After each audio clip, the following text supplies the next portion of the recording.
I'm Lloyd Bonnet. We are interviewing John J. Ullman, who goes by Jack. Right. Today's date is November the 3rd, and we're at the Atlanta History Center. All right, John, or Jack, did you volunteer or were you drafted? I volunteered. Volunteered. Of course, I would have been drafted. But as soon as I was 18, I wanted to get in the Air Force. Oh, how did you get into flying status? Well, I went to, I volunteered. It was taken in, I volunteered right after my birthday. It was taken in May of 43. My birthday was in January. And I was sent to, I wanted to be a pilot. And I was sent to the San Antonio Cadet Center for basic training. And somewhere along the line, and I don't really remember when, they concluded I should be a navigator rather than a pilot. I think I had a coordination problem. And while my current problems with walking is not related with that, I suspect that the genetic problem in my neck that paralyzed me many, many years later and was discovered then may have been the reason for the funny gait I had and for the fact that I wasn't coordinated well enough to be a pilot. But I did get into navigation training and out in Ellington Field, Texas, and was commissioned in July 1st of 1944 as a navigator, second lieutenant navigator. How long did that take from going into Well, it was from May 43 to July 44, so it was over a year. Yeah. Some of that time I spent in Columbia, Missouri, University of Missouri, in various training programs. And you know, I hadn't had much education. I'd had one term of college at that point. And then after I was designated navigator commissioned, I went to Boca Raton, Florida, which was tough duty, for 6 weeks of radar school. And after that, I went to Clovis, New Mexico. I was there quite a while in B-29 training. The B-29s had come on by then, and that took quite a while. I don't remember the exact number of months, but it wasn't. That was in July of '44 that I was commissioned, and I went to Boca for 6 weeks, as I recall, and I didn't. And then I went to Lincoln, Nebraska for staging, but we didn't go overseas until February of until March 1st, March 2nd actually, of 45. So the follow-up training I got in Clovis, New Mexico, on B-29s lasted quite a while. And then I don't think I was at Lincoln very long. I was staging for overseas.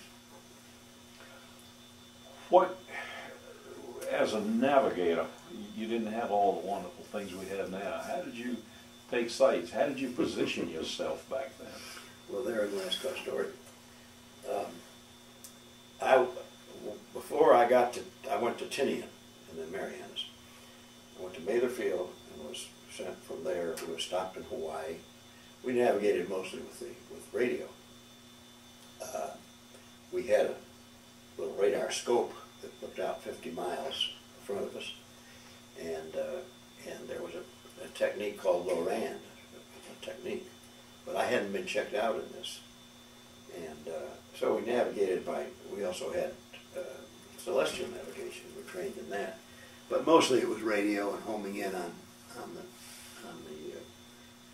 the stations across Hawaii. We stopped in Hawaii, and I can remember vividly because the USO girl met us at the plane and brought us pineapple. I'd never tasted pineapple like that in my life. It wasn't like it is now. And we had a couple days because we had an engine problem. We went out to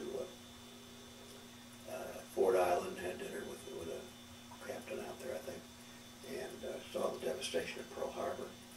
And we went to Waikiki, and I got my disillusioned view of Waikiki. It wasn't what I'd grown up thinking it was with Dorothy Lamour on the beach.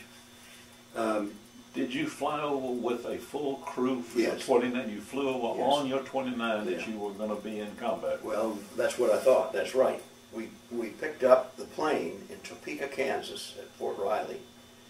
The plane had been bought by war bonds, funded by war bonds, employees of the Lockheed plant there. And a crew that I'd trained with for a long time went there, picked it up, flew it to Mather Field, and it was quite a thing. They had a lot of PR in Topeka, and my mother and father actually came down and took my whole crew to dinner the night they were there. And the next day or two, we left for Mather Field, and then. How many planes flew over at the same time? I don't remember that there were. I think they were singles at that time. Just singles? Between there and Hawaii, landed in Hawaii, was there a couple of days. Then we flew to Kwajalein, and that was a terrific battle to get Kwajalein. It was a little tiny spit of an island. You ever seen it? I've seen it on TV. Yeah, little tiny coral. I think they used it for bomb runs later. But it was a very strategically important little island because you couldn't fuel. You had to stop somewhere. Kwajalein was the fueling point to the Marianas. And then we went into Tinian. We left Hawaii, left Mather Field on the 2nd, on the 1st.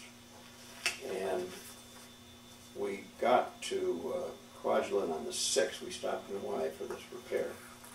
And then crossed the date line in Roger and Tinian on the 8th. We're still flying alone. And I frankly don't remember, it was daytime flying, and I don't remember how we found Tinian because I had not had the Loran, I was not checked out in it, but I know there was radio silence. But in the daytime you didn't have the problems we later had. You asked me about my crew that I trained with. This was the crew, same crew, that picked up that plane, and I had assumed that I would be with that crew throughout. Well, the day I got to Tinian, I was assigned to replace a navigator on an older crew. The navigator got home on emergency leave. So I guess I was excited about it. I didn't know much about it. I was probably apprehensive. I don't remember that. But looking back after that, I realized I never flew with my crew again. We changed captains 2 or 3 times. And my crew was there, and I found one place in my notes. I never kept a diary in my life, but I kept a little thing, little calendar my father gave me a couple of years earlier, and I just filled the missions in. And I found in my notes there that when these crew replacements, were these men that had their missions in and were going home? Well, that particular one was an emergency leave. I don't know if it was a death of his family or what. Because some came from Europe after that, and oh yeah, had their missions, so they didn't have to fly a full. That's right. No, that's Describe right. your B-29.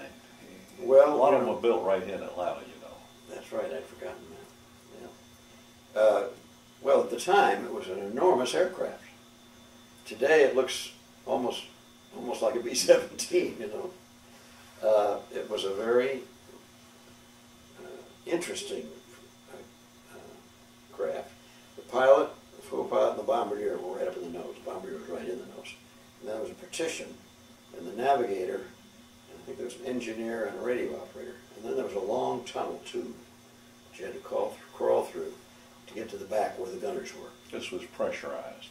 Yes, it was pressurized most of the time. Most of the time. Could you get to the tail gunner while you were in flight? Yeah, you could crawl through that tube. It went all the way to the tail. Yeah, all the way. I think it did. I don't remember going back then. Your job was up front. You didn't go looking for him. No, and people didn't go back and forth.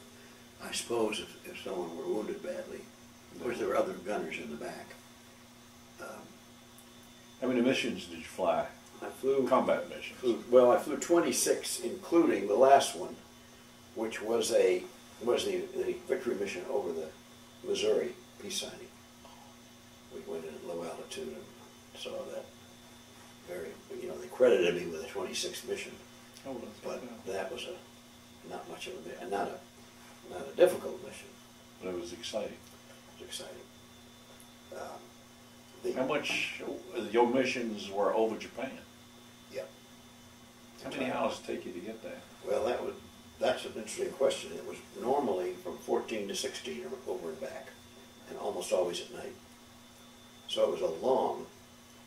Did you, as you say, you flew at night, but when you got there, was it scheduled to time to have daylight for your mission? Not always. When I got to Tinian, the B-29s had been designed to go in at high altitude, and they were doing strategic bombing over Japan. And I can't tell you how many months they've been doing it, quite a while. And they had tremendous losses. Part of the reason they had these big losses were that Iwo Jima had not been secured. And so the flights from the Marianas would go up, and if they were a lot of flak, a lot of fighters, if they were damaged, they had no place to go, and a lot of them ditched in the ocean. A lot of them were shot up. They just couldn't make it back. They couldn't make it back, and they had rescue submarines out there, and they had patrols of B-29s circling to try to, if they saw a plane go down. But they lost an awful lot of crews. It wasn't probably, before I was there, I was very fortunate from a personal point of view. But I've heard a lot and read some about enormous casualties, not probably as bad as Europe, where the B-17s and B-25s had these horrendous. What other planes did you have on your base besides 29s? Did y'all have any fighters? There were a few, but ultimately there were fighters on Iwo Jima. That's the reason. By the time I got there, Iwo Jima was partially secured. And I say partially because they had an airfield on one end. They had no fighters there that early. There weren't many fighters in the Marianas. The only reason for having fighters there would be if the Japs got close, because a fighter couldn't fly as far as the Japs were. But they got that one airport on Iwo Jima usable and had some fuel there. Then later, when they secured more of Iwo Jima, even before the fighting all ended, they did have P-51s and fighters there that could escort up to Japan. I mentioned that I was assigned to this crew and flew the next day on the first low-level raid over Tokyo, the firebomb raid. Firebomb. General Curtis LeMay decided that they should change the strategy and bomb with incendiary bombs from a low altitude. Well, the Japs were totally surprised by this. And we went in at 5,000 feet. And it's kind of exciting to be in the first of those missions. That's a mile. Yeah, they've been going in at 30,000, and the flak and the fighters were accustomed to expecting that. And these planes went in, I think it was still dark. I know it was still dark when we went in. There was so much smoke you couldn't tell anyway. So we went in at 5,000 and dropped these bombs, and completely surprised the Japs. But it gave us a surprise too, because our crews didn't know what the effect of flying into the thermal updraft over these cities would be. Oh. And I can still remember, we hit it, and our plane went up and started like this. And where I was sitting as a navigator, I could normally not see out, but when the plane got in that position, I could see out the co-pilot's window, and I saw the fires below, and I didn't think, well, I guess I got one mission in. Well, fortunately, he was able to get out of there, and I didn't have a problem. But that was exciting. Wasn't every mission exciting in its own Yeah, way? they were. Some of them too exciting. The other part of that same mission, if I could. Yeah, go ahead. Once we got out of there, we were being tossed around like a kite. All the planes were. There was a story of one plane upside down and ever-ready flashlight sign on his instrument panel. I don't know if that's true, but there were that kinds of stories. Once we got out of there, we had to go back to Tinian. And as I said, we didn't have radio. I had not been checked out on Loran, so I had to use my sextant to shoot the stars. And I can remember, on the way out, this pilot didn't know me. He lost his navigator to a lead.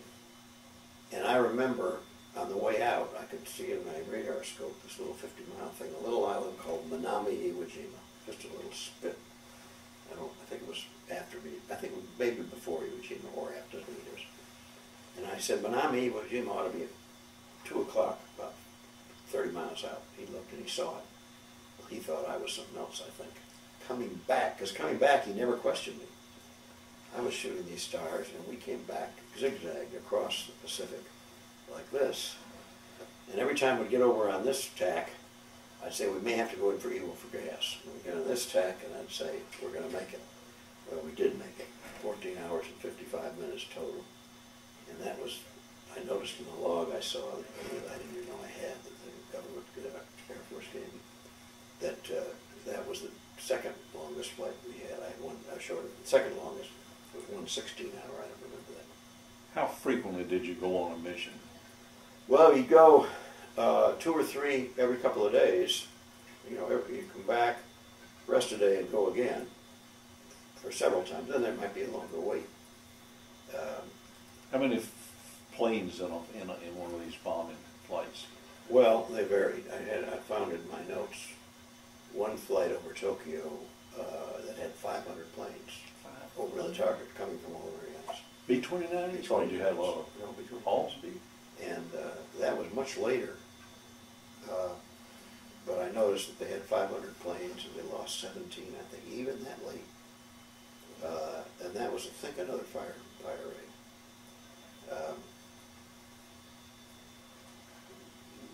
As I said, I flew 26 missions, the last one being over the Missouri. How did you get home? Did you bring the ship up? Did you fly your plane back? No. After the war, they began sending people back. I think some went by boat, some went by plane. I was about 3 months later, I think it was. They assigned me to the construction crew digging soakage pits in the coral. They had to keep us doing something. Everybody's got another job. I knew nothing about it, you know. And drilling a hole with a jackhammer and putting dynamite down. The colonel heard the coral falling on his Quonset several hundred yards away. He was pleased because there's something pretty good. So I did that for several months, and then came home to the West Coast and had trained to shoot field war. I was mustered out. Illinois. When you came back from the Pacific, you were on your way out. You didn't have any more tour duty. Discharge. How old were you when you went in? 18. How old was the pilot you were flying with? Oh, that's a good question. I can't tell you. They're just 20, I guess. He wasn't much older than you. No, he wasn't. Some of them were. Well, you got a whole list of medals here. Well, not that many. Well, air medal with 2 Oakley clusters. That means you got 3 air medals, doesn't it? Yeah. And I think they were relatively routine. You know, so many Distinguished flying cross wasn't routine. No, that wasn't. And that was probably the roughest mission I've noted in my notes. That's probably the roughest mission we had. We were bombing the Hitachi aircraft factory. And that was strategic bombing, and I don't remember the altitude. And we had a lot of flak and a lot of fighters. And our number 3 engine was shot out. But we did get back to Tinian, and I got a souvenir. You got 40 engine? If I can find it now. I got a piece of flak that came in through the skin of the plane. It was pretty well spent, and landed under my briefcase right behind me. I don't think it would have hurt me much, because the briefcase wasn't scarred. But I've had it ever since, and I carried it, as you can see, a whole lot. I carried it on a keychain for a while. But you got a freebie, huh? It wore out all my pockets. So I just if the habitable parts of that was the one that the distinguished flying cluster were. If the habitable parts of the 29 were pressurized, what happened since you weren't wearing oxygen masks? I assume. No, you put them on. You did? Even had though them you there. weren't pressurized? Well, no, you didn't keep them on. But when you were in flak area? I can't remember if we put them on routinely, or we were told to put them on when if we had flak or fighter, you know, if the skin were punctured. And frankly, I don't remember if I had one on at that time. You know, this was, I don't know how much damage we had to the body of the plane. Can't remember that. Because a hole in a pressurized device is Well, now, of course, when Did we you were have going patches to put on these holes? when we were going in at 5,000 feet, we didn't have to use them. No, but at 30,000, you Yes, and I don't think this particular mission. I really don't remember how. Is it true they had patches that if you just had a hole, you could put it up near it and they suction would I don't know. hold it? It may be. You didn't have to use. I don't patches? remember that. We had an engineer on the flight. That wasn't your job. That wasn't my job. If you were a navigator, when did your job stop? When you got within range for the bombardier? Or? Well, yeah, when the bombardier could see. Now, by then, this 50-mile scope was operating, and I had that. I don't think he had one, and I could direct him to the target, and then he got it. If he could see, he got it. If not, I would tell him, and he would drop the bombs based on that. He was up nose. He could look right out, look down, couldn't he? He was right in the nose. If it was daylight. Needless to say, when I got back from that first flight over Tokyo, I took the Loran training quickly. I didn't do any more zigzagging after that. And I don't know if the pilot ever realized how bad I was, how little I was. He was probably just as glad to get back as you were. Yeah. We had very little gas left, I remember that. What kind of living quarters did you have? We lived in Quonset huts that were, adequate. In fact, I think when we got there, they weren't all built, but we worked on them, and we had, 20, 30. Quonset hut, describe it. The young people today don't know what a Quonset hut is. Well, that's right. It's just a sheet metal building shaped in an arc we had bunks and tables and chairs. I guess we played a lot of gin rummy in between missions, I know that. How many men in a Quonset hut? I think probably between 20 and 30, but again, I don't, it's a long time ago, I don't remember. How was the food over there? Well, it was okay, but I remember two things. We went after, 15 missions, 20 missions. We were sent on a rest leave to Hawaii. The pilot of the crew I was flying with then was having difficulty. We were aborting too many missions. And the whole crew was sent. And I don't really remember if he came back or not. I think he did not. And we were all frustrated because you spent hours getting ready and then abort on takeoff or abort an hour or two out. You mean he just... I think he was having problems, psychological problems. The time when you can't go? Yeah, and so we would abort, and after several of those, they sent us to Hawaii. And my strongest memory is fresh lettuce and a warm shower. And we had steaks, which I suspect were horse meat. Didn't matter. But they tasted good. Didn't matter, did it? So the food was, Army food.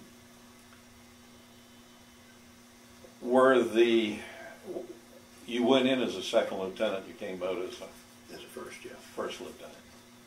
Was there much, you never saw a black officer, did you? No. Any black men in your group? No. No, I think... Were there any on the base? Not that I remember. Now, the Tuskegee group flew in the Navy, I guess. Oh, okay. Fighter planes in Italy. Okay. That was an all-black group. I don't remember any blacks in my experience. They had black battalions that drove trucks and things like that. They were suppose, separate black battalions. I don't know if there were any, if the Air Force had any. Were there any natives on your island? Yeah, there were a few. There were still a few Japs hiding in caves. And I think there were a few villages that had a few people, but not many. So Americans did all of the work. Yeah, the CBs came in and did CBs came in and did the construction. Whereas you were Air Corps, Army Air Corps. Yeah. Were there any other military there besides the Air Corps and the CBs? Were there any infantry? Were there any bookkeeping? Well, there must have been. Medical? They're medical. I had an appendectomy over there. So I forgot all about that. Now, was They that had- an Air Corps doctor, or was Yeah. that an Army Air Corps doctor? Well, yeah. Well, you had a flight surgeon in your group. Must have, yeah. My memory's not very good on these things. Well, it's been over 50 years. Well, I know, but that's still. But those things, you know, I got a lot of, just going through this diary, brought back a lot of things, but not that sort of thing. I'd only recorded where we went.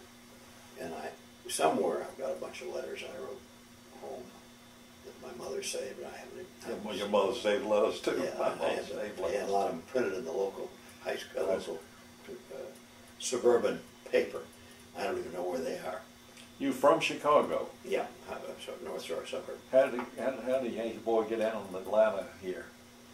Well, after the war, went back to college and finished, got a administrative engineering, which later became industrial engineering, and was recruited by my firm, which specialized in the textile industry, consulting firm, and most of the work was in the South. Mm. And I moved around the South and settled in. You were Lynn here then? Sort of. I should tell you, besides that first mission over Tokyo, I had the other dubious honor of briefing with the Enola Gay crew Really? and flying as what they call Dumbo on the Hiroshima mission. Dumbo went out and circled off the coast of Japan about 300 miles, so that if there were 150 miles, so if the plane went down, you could spot them. Somebody would. But I can still remember that briefing because this group had come into Tinian under secrecy. There was a lot of scuttlebutt about this special group, and there was a lot of resentment on the part of the groups that had been there for months and months and months. And we hadn't seen anything. The whole thing was under fenced-in area.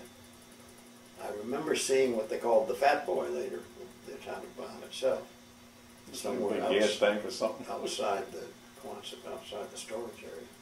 Had no idea what it was. I'm not even sure that Enola Gay, I haven't read the book.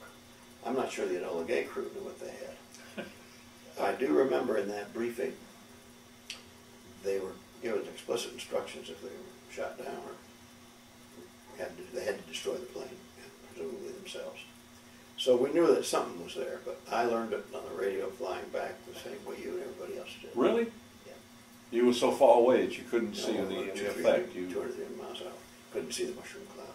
So I listened probably to the same radio broadcast that my parents and everybody else did. That's neat. That's neat. But it was you were part from of the history. first raid over Tokyo to the Hiroshima bomb with a lot of stuff in between. That brought back some memories.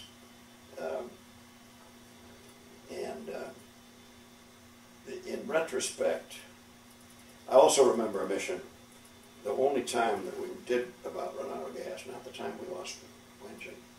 We had to go into Iwo Jima. I can't remember why we had the fuel shortage. And I remember vividly the young P-51 pilots that by that time were there. And they were coming back, these young, good-looking, 20-year-old pilots, just laughing and having a blast.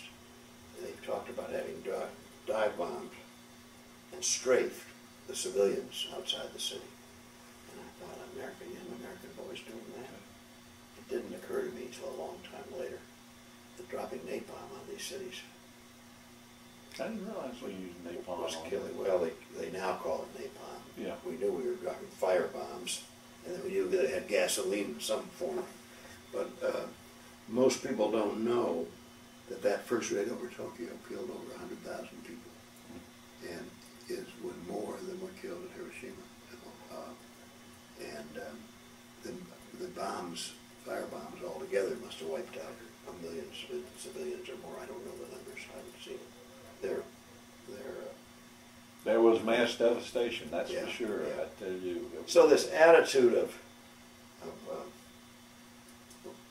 I guess because we couldn't see the idea that P-51 pilots were taking joy at strafing, it never really came home to me, and to most of us, that we were dropping, we're killing You were a lot killing of in mass, and that's, en masse. well, it was Innocents, one part of being in the Air Corps that was good. You didn't have to Yeah. face that reality. No, that's true, and of course, even the soldiers normally on the ground don't kill civilians. Oh. And, you know, you have to really reflect. I never had it as rough as the air crews in Europe. Or the earlier 29s, there was a lot of 29s when they were going at high altitude before they had Iwo Jima, a lot of them. I was lucky to be late. We never had, even those crews didn't have as rough as the ground troops in Europe or all through the Pacific. And of course the Japanese had been brought up in a militaristic manner. It was a way of living. And we were taught they were subhumans. On your base, did you know the maintenance personnel that maintained your plane? Did y'all become friendly with the guys who... Yeah, I think so. We knew them. I don't have strong memories. I don't have strong memories of my crew anymore, except that crew that got the Bataan Avenger, we called it, the Lockheed plane, which I never flew again with. I looked at this. That's the picture up in Topeka when we got the plane at Fort Riley. That was the crew, and I noticed you can see that all the people that bought the bonds signed the thing. Yeah. And we got to be very good friends for months and months and months.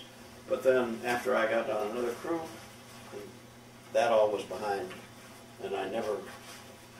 and if you got back and started living like a human being again, yeah, I'm... For a while I wanted to make contact, and I sort of lost that. Well... some people do keep up contact. Well, if you had the same crew you trained with and that sort of thing, but once you started, crew members were going and coming, and I imagine it's just hard to keep up with. Well, as I say, I know people that kept up and see their shipmates or whatever at reunions. To my knowledge, our group never did that, and it's because there was a lot of turnover.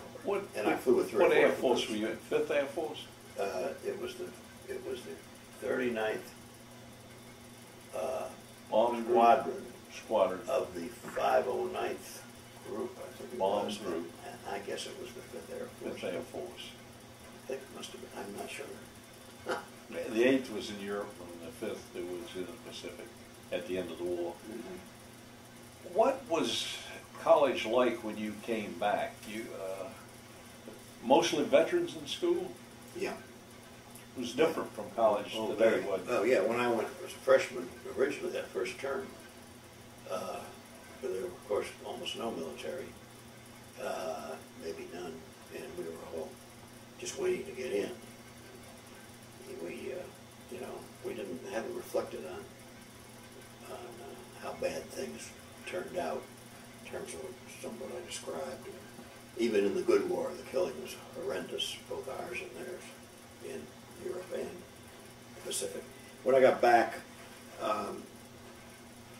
while some guys got back and got into the fraternity life and social life, most of us did not. Many of us didn't. The veterans just wanted to get it done and get we were older than a lot of our classmates, obviously. College, I bet you saw a lot of suntan uniforms in the classes.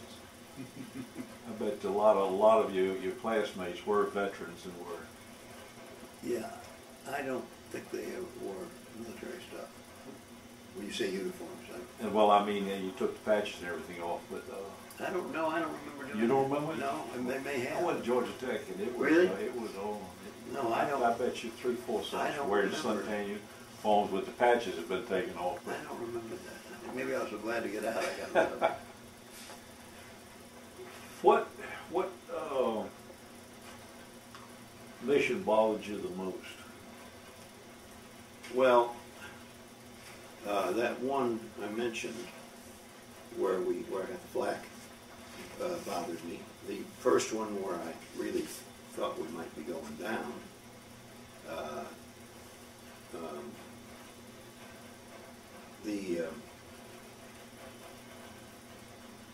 by my 15th mission I noted that it was very rough, according to my little notes, but we were getting P-51 support by then. P-51 had a longer range than the previous fighters, didn't it? I Wasn't think P-51 so. the first Maybe. first one that had any It was real the twin range? tail plane. Yeah. It had enough at least to go from Iwo Jima to the outside of Japan and back. Get most of it away with you. I think the if I went back there 2 or 3 that I never said I was frightened, but I noticed in those little notes that I said I was less nervous or nervous. Why, I don't know. Even when I saw the fires below and thought that might be my only mission, I wasn't frightened. But I'm just not, death is not something injury worries me more than death. At 20 years old, you were going to live forever, weren't you? Yeah. The most fact, interesting missions I had were a series of 4, spread apart, laying mines in the inland sea. You'd fly up off of, say, Kyoto, get a target, and then move out across the path that was, you were told, and the bombardier would drop these mines. It was during the Okinawa campaign, and the shipping in the inland sea was virtually non-existent when these mines, refuge mines were laid. So there was a little combat associated with them, but very little. Because by that time, there wasn't much left of the Jap Air Force and their flak. I mean, they were beaten. Many people have written that even before the atomic bomb, we didn't need to. I mean, they were going to fold, but they still projected it would take a billion lives. Forever. That's right. If we went in, because their whole philosophy of the spirit warriors thing. If you read any of the post-war books, these books by James Bradley, the Iwo Jima flag raisers book, and his subsequent Flyboys, really give you pictures of what went on, both sides. Was there much difference in the flying personnel and the non-flying personnel? Did the flying personnel think they were a little more elite? They're the ones that had to go and face death every day. Not that I recall. No, I don't think there was that. Probably were in some areas, but no, I don't recall that. I think we were very grateful for the ground crews. And the officers and the enlisted men weren't. I mean, we were all good friends. We didn't... You had different clubs, didn't you? We had different clubs, but that didn't amount to much. And there was not... we weren't in the old military. And we weren't... The Air Corps didn't. We didn't feel any difference between ourselves and the tail gunner, or whoever was not commissioned in the group. And the ground crew, same thing. The 29 was the first, I think, bomber or even airplane that carried remote control guns. I think that's right. You remember they didn't. Yeah. They didn't have the 50 That's calibers that you hung No, on that's to. right. That's right. Pretty sophisticated. Yeah, and I did not remember what I read in a book recently, that they took all those guns out when they did the firebomb raids. I don't know how accurate that is. To lighten the plane. To lighten it and have as much. Replace it with all these napalm bombs. But I know we had guns on a lot of our flights, and I think it included the low levels because we were shooting at fighters. So I'm sure they did that on some, but I don't remember that. How many crew members did you have on a 29? I'd have to look at this. You had a pilot and a co-pilot and a bombardier up front. Yeah, we had 1, 2, 3, 4, 5, 6, 7, 8, 9, 10, 11. 11 people. Yeah, you had a pilot, a co-pilot, And a bombardier up front. Radio was not commissioned, I don't think. Engineer. You had a radio man and an engineer and Yeah. a navigator. Yeah. That's Yeah. 6 already. Yeah. One of those. I think the radio operator was not an officer. And then we had a tail gunner, a couple side gunners, And a command gunner up top. Yeah. There's looks like 2, 4, That was 6 enlisted men. One of which was the radio operator, so the 5 gunners on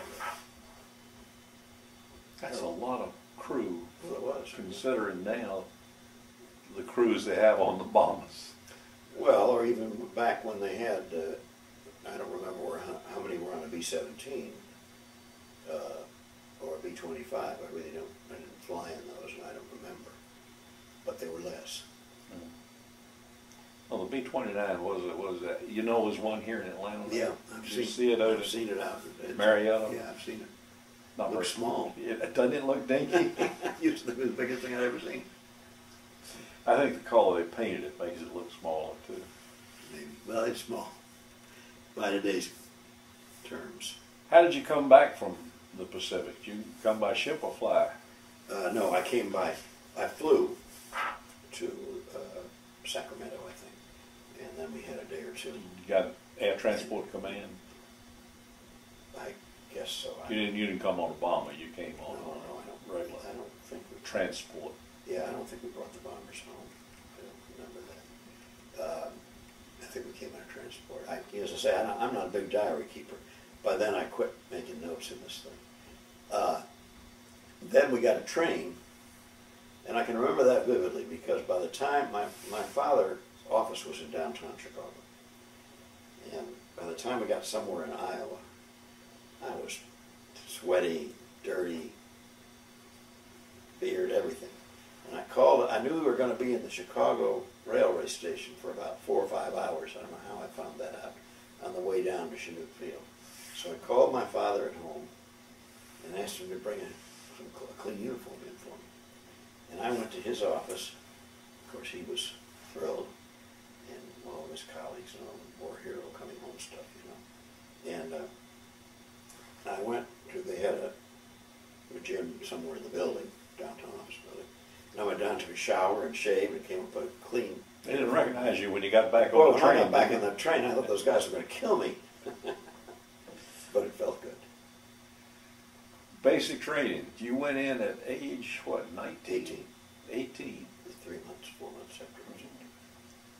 And went to basic training. And you knew at that time was that basic training? It was, I think it was Air Force training. It was cadet training, but it was before I was classified. It was Air Cadet training, I'm pretty sure in San Antonio. But it's before there was any certainty that I knew it was the Air Force, but there's no certainty I would become an officer or a pilot or an navigator. As I said earlier, I wanted to be a pilot. I didn't make that. Well, yeah, maybe you had enough smarts that they thought you could navigate. Pilot's a sort of manual thing. Well, navigator has got to have some. It's not all that. Of course, now it's much simpler anyway. Yeah. But the fact that we had silence, I told you my zigzags. But taking sights is a very meticulous thing. After you, I don't think I could do it now. If you were on a stable platform, it would be one thing. I mean, it would be difficult if you were on a stable platform, but on a moving airplane. Try it on a cloudy night. I just. If we'd had clouds coming back from that first mission, you might not be here today. I don't think I'd be here. It's one of those things you wouldn't give $1 million for it, though, would you? Having been in it. No, I bet you were a better student when you got back than you were before you went. I think so. Yeah. I think that's true. I must say that I wish we would go back to a 2-year requirement of some kind of government service. I think it is a maturing experience, whether you're in the military or other kind of service. You get away from earning money and self-centered development you get. Spoiling parents. Yeah, you get away from all that. Whether it's before, I think it's probably better before college, but if not, after college. What kind of flying gear did you have back in those days? What were your flight suit? What was the flight suit back then? Pretty big bunch of coveralls, I think. What about altitude? We carried cold a as hell up there, sidearm. wasn't it? Yeah, it was. The plane, though, I think we were heated. We were pressurized. Yeah, we wore the typical helmet, and I guess that was a lined suit. You know, I should remember, but I don't. Yeah, it was. I don't know that you kept all that stuff on, tell you, unless you got in trouble. You didn't have any flak jackets back then, like they wear now. I don't think we did. I don't think we did. We might have. I don't remember. See, the only time that I know we got flak in the cabin was that one I described. There's plenty of it Again, outside. those earlier crews, they went through hell. They really went through hell and lost a lot of. I read a biography by a fellow that I knew 2-3 years ago, and he was there maybe 6 months earlier than I was. He was there when I got there on that first low-level incendiary raid, but his description of those flights was totally different than mine, his recollection. Because we didn't have all that problem. We had some, and we lost some crews. I lost some friends. But it's pretty heart-rendering when you see them in the morning and they're not there that night, isn't it? right, that's right. But you know, you're inured to it. Is that the right word? Yeah. You've got to realize that this is all part of the quote game, unquote. Everybody around you was going through the same thing. Isn't that a saving factor? Oh, I think so. If you were there all by yourself and yeah. having to go, Yeah, no, I couldn't agree more. We were all had a lot of camaraderie. We played cards together, ate together, slept together, talked about girls together, the whole bit. So there was a camaraderie. There was no question about that. And when somebody was lost, there was a lot of feeling about it, but not. You know, it's something you expected. And I didn't lose. I noted in those notes 1 or 2 people were killed that I knew pretty well. Went down. But not a lot that I was close to. you knew who they were. But Yeah, well, I think 1 or 2 that I had flown with somewhere along the line, because I changed crews from that crew I trained with, and they were good friends. I regrettably did not recontact them after the war. I wish I had. don't carry regrets. Well, that's right. It'd be kind of fun if they were still living. If they were, but To know what they're there's not a whole lot left now. I mean, this is 50. We're What? not that old. 50. How many years is it now? Well, I'm 79, so it was, 50 years, more than 50 years. Let's wrap it up. What you got? What else? I think you've You've pulled it all out of me. you'll think of a million things when you No, walk. you know, it's interesting. As I told you, that little diary I hadn't looked at in years. I keep it pigeonholed in my desk. What did And my wife's been after me for years to do something like this for my kids. what your mother kept your letters. Have you still got them? Well, as I said earlier, I think they're there. We're in the process of going to move in here. We're going to move into a retirement facility up near Chapel Hill. Beautiful place. We have our own little cottage. And we're going through the process of cleaning out. We've been in our house 50 years.